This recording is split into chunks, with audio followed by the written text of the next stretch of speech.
Welcome, champions, to the next overview and tier list ranking on any new or reworked champion for the current event active for idle champions. This is where we'll break down their mechanics and place them in my overall tier list for every champion in the game.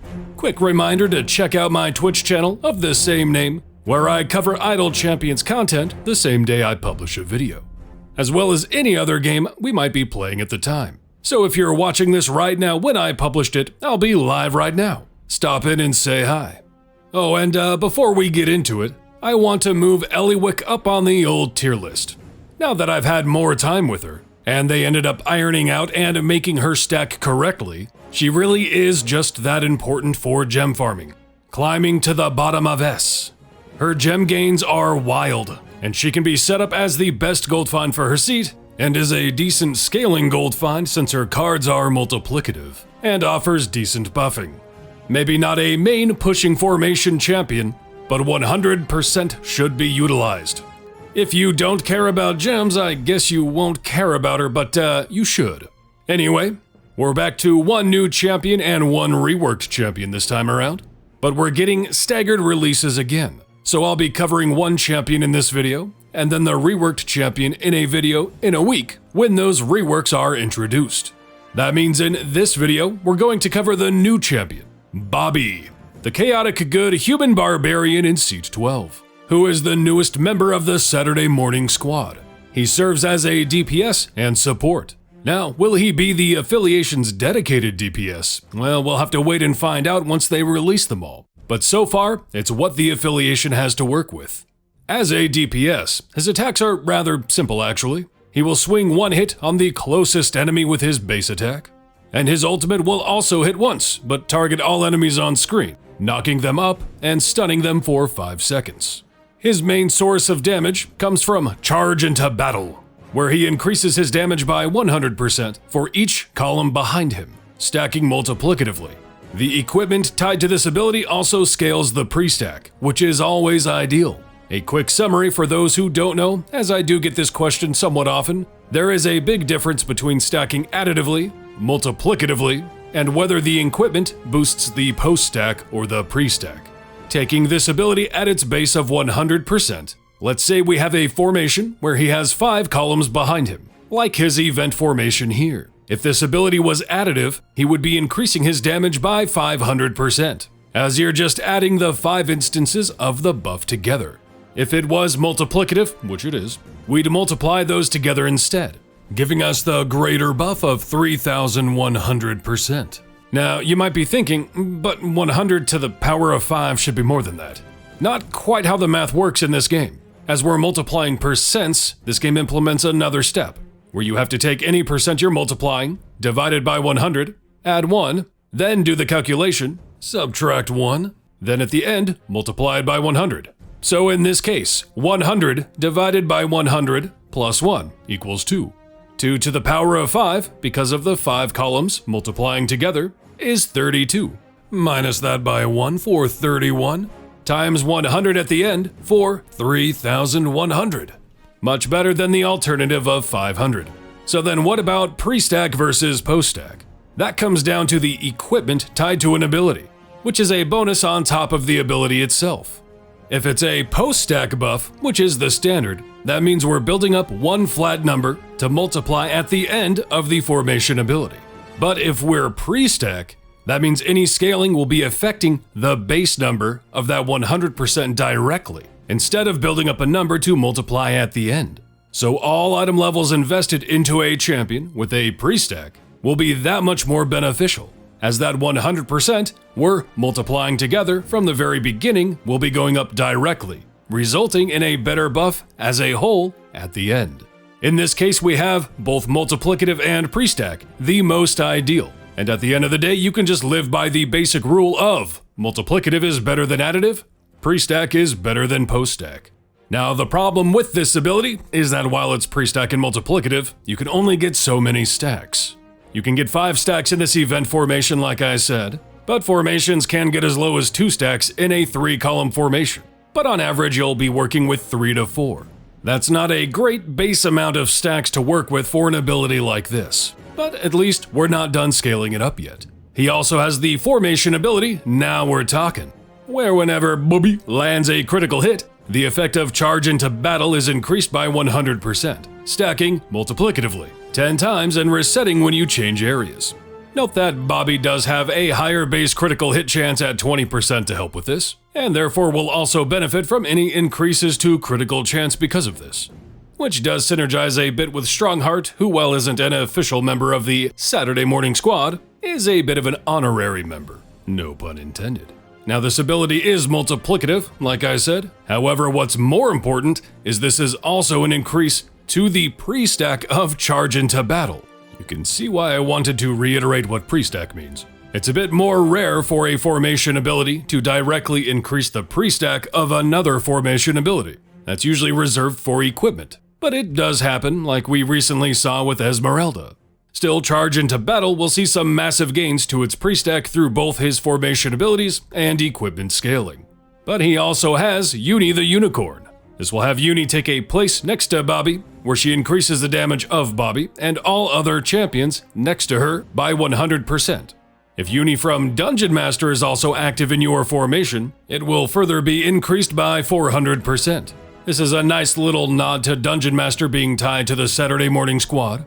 But honestly, it's not enough to justify him being in your formation with his subpar buffing, as Bobby really revolves around his charge into battle. And Uni the Unicorn is a much less important buff to focus on.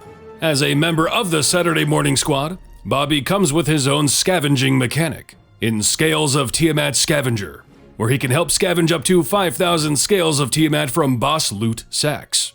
While you're not capped, he has a 10% chance of scavenging 10 Scales of Tiamat each time a boss drops a loot bag. This cap will increase by 150 every day. This alone makes Bobby worth the unlock, as scales are very important for crafting and upgrading legendaries. One of the most important increases to any formation's damage in the entire game. He has 2 sets of specializations. The first pick will solidify him in your formation as a DPS or support. Group Charge will make him a support, causing his charge into battle now also increase the damage of everyone behind him in your formation, at an amount that scales with one of his equipment slots, so eventually an even higher amount than he provides himself. Stunning Strength will increase his own damage instead, while also adding a knockback to his base attack whenever he lands a critical hit. His second specialization choice is yet another increase to charge into battle. All of these options again scale multiplicatively and with the Prestack together, but this increases charge into battle by buffing the first specialization, so we're not affecting the Prestack of charge into battle again, we're just increasing its output a different way. Having this many Prestack multipliers is kinda crazy though, so you want to be sure to pick whichever of these options is the most populated in your formation for as many stacks as possible, choosing between Not So Low, which scales with those of a total ability score of 78 or less, Still Growing Up, scaling for each champion 20 years old or younger, or Strong Armed, stacking for each champion having a strength of 15 or higher. We've already talked a lot about his equipment, but let's directly break it down. He has 1 for all champ damage, 1 for charge into battle, which is the Prestack bonus for the main formation ability, 1 for Uni the Unicorn, 1 for his first specialization, and 1 for his second specialization, which remember is also Prestack scaling, and 1 for ultimate cooldown. Ultimately, this is pretty good, as getting 2 means of Prestack is quite nice from gear, offering him some great scaling. His feats also offer a lot actually. A standard of flat damage, some critical boosts, as he is a crit-based character, all champ damage, but more importantly options for his Prestack scaling abilities, which is ideally what you want to focus on.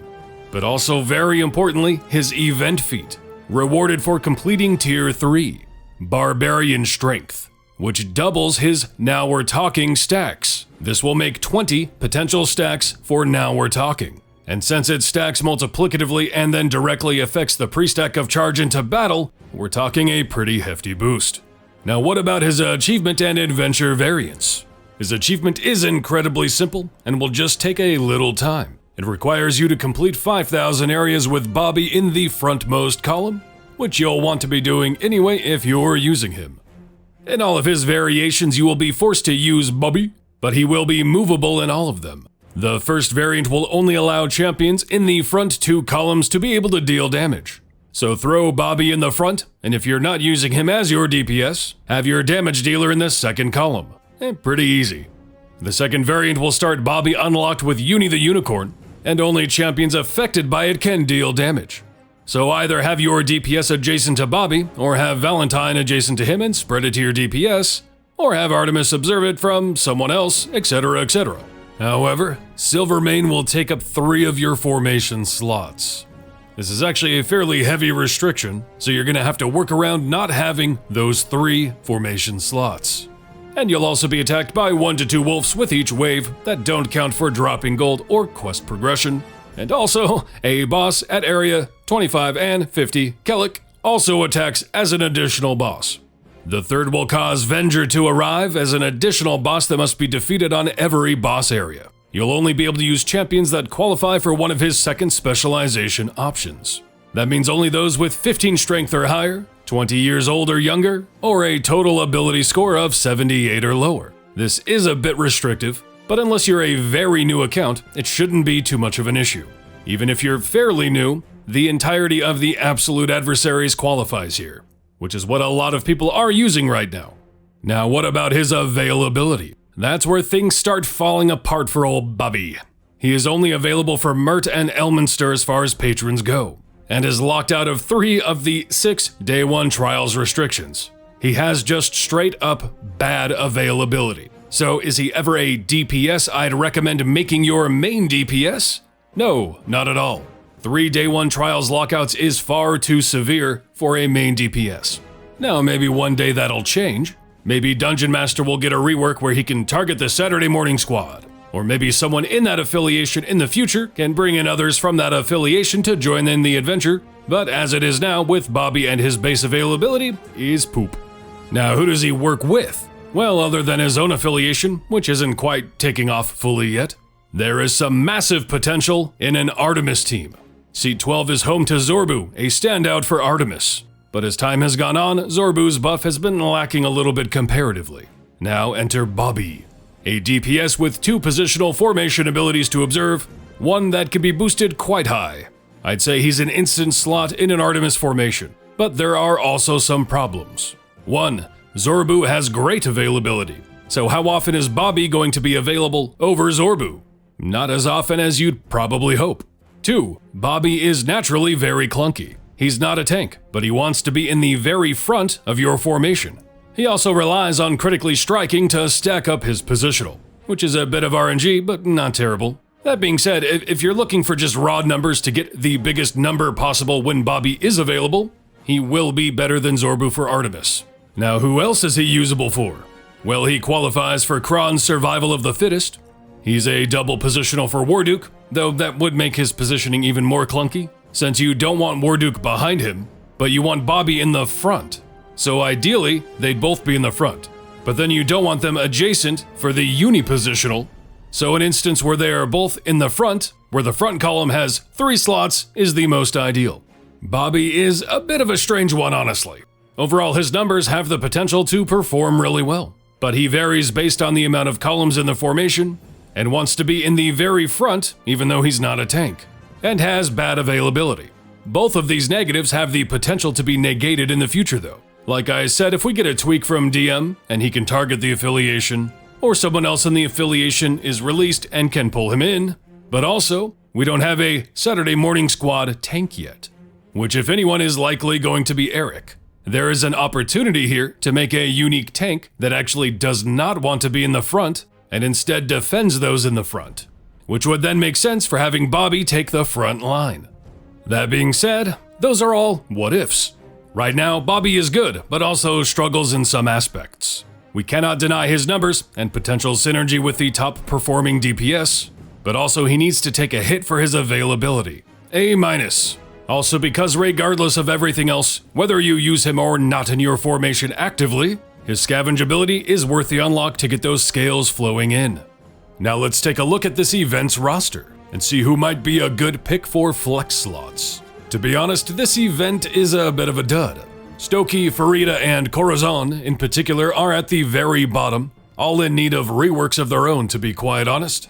Torogar and Dahani can still find uses within the game. Egbert finds a spot in Goldfine teams and can be used for Dirge depending on which way you're leaning with an absolute adversary formation, though Dragonborn leaning for folk hero is less popular these days. Here's hoping one day we do get that human feat for Dirge for crying out loud. Then Wolfgar, Puent, and Certainty are all fairly useful in their roles and what they achieve for a formation, but on the same hand, we're not talking any top tier contenders. All just good. Nothing great. Really, this time around, you can almost just look at what roles and seats these champions fill and whether or not you could make use of them. Or this is a good time to fill for Split the Party if you're still working on that. Thanks for dropping in. Bonk that like, sub, and bell for me. Check the description to follow me on Twitter and Twitch, and check me out on Twitch. Join the Tyredack community Discord to stay up to date on all things Tyredack. Let me know what you think of Bubby in the comments, and what you hope to see from the rest of the Saturday morning squad in the future. And as always, the most important thing, have a hell of a time out there, champion.